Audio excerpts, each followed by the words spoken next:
sa kaburukan ng kapitalismo, paano natin papakuhin para mas maayos na sistema? Natandaan nyo ba yung kanta ni Bambu? At sulong, ang sabi na, hanggang kayo ang nasa tugtog, hindi matatapos ang gulo. Kaya dapat yung mga nasa tugtog, papalitan natin ng mga nabaha.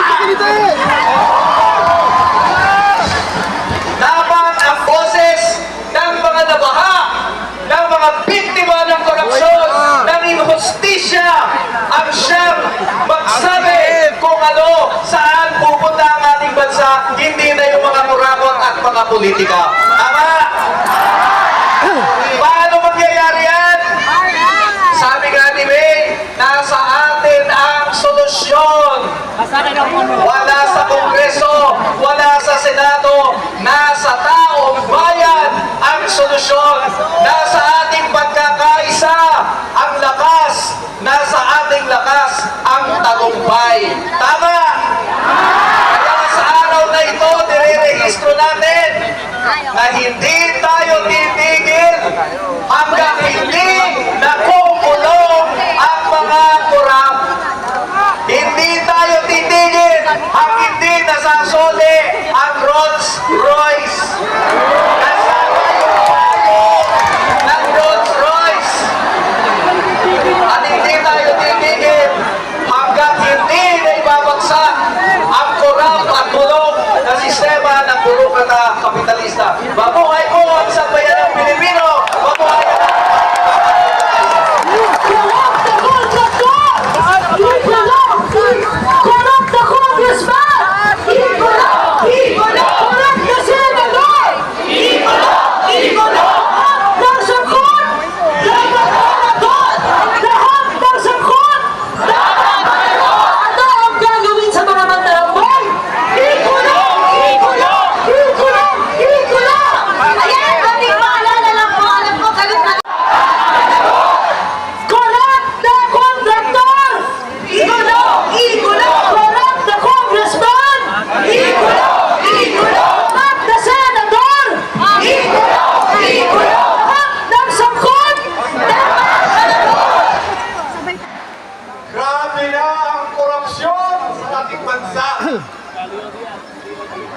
dati, nasa ilalim ng lamesa ang pera.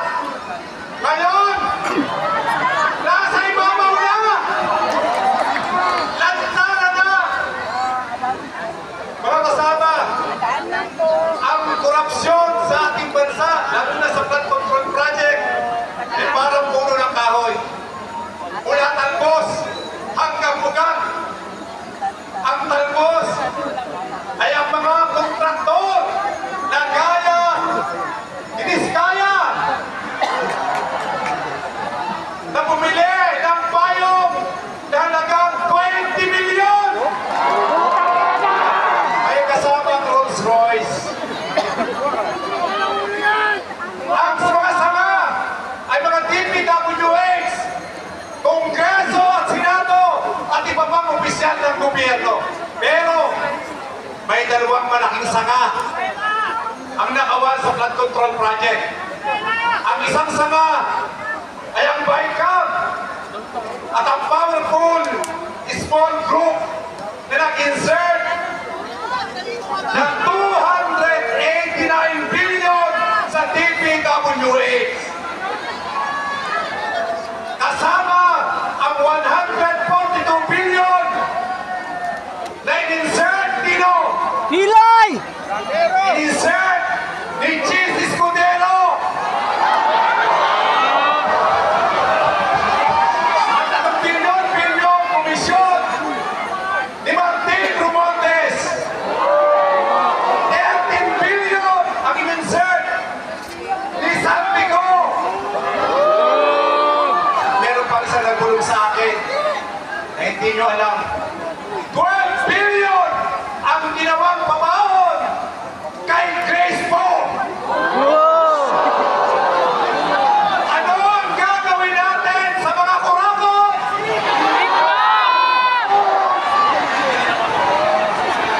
Pero,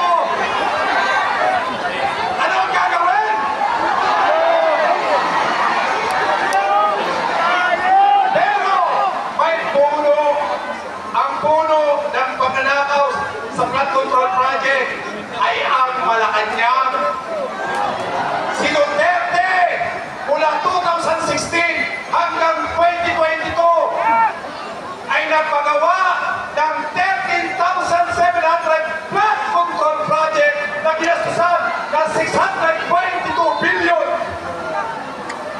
pera. Si Marcos, nagpagawa ng flood control project na 9,800 flood control project na ginasusan ng 545 billion. Pag pinagsama niyo yan, 1.2 trillion halos, 1.2 trillion ang ninakaw ng mga walang hiya. Ano bang gawin natin sa mga magnanakaw? Ayun na lang.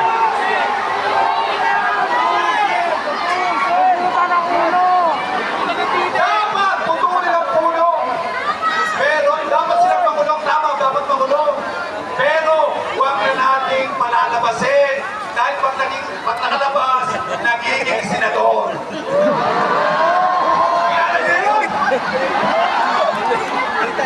Mga kasama, bilang panghuli, ang puno ng korupsyon. Korupsyon ha, ng flood control.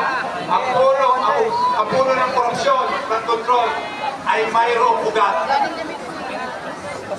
At ang ugat ng korupsyon, naging sistema na sa ating bansa, ay ang sistema ng ating politika. Ang sistema ng political dynasty. Si Marcos dynasty, si Duterte dynasty, ang Senado 80% dynasty, ang Kongreso 70% dynasty, ang mga gobernador 89% ay dynasty. Hanggat may sistema ng political dynasty sa ating bansa, babalik at babalik at babalik ang korupsyon. Kahit na naipakulong natin si Jinggoy, si Bong Revilla, si Enrile, babalik ulit. Kahit na naipakulong natin si Napoles ng 55 years, hindi natatakot dahil political dynasty sila. Ang political dynasty ay kakambal ng magnanakaw. Kaya dapat bunutin na natin ang ugat, wakasan ang political dynasty. Kung ayaw ng Senado, ayaw ng Kongreso, na ipagbawal ito, pag-ipagbawal ito ng ating konstitusyon, 1987 pa, ayaw nilang ipagbawal yan. Taong bayan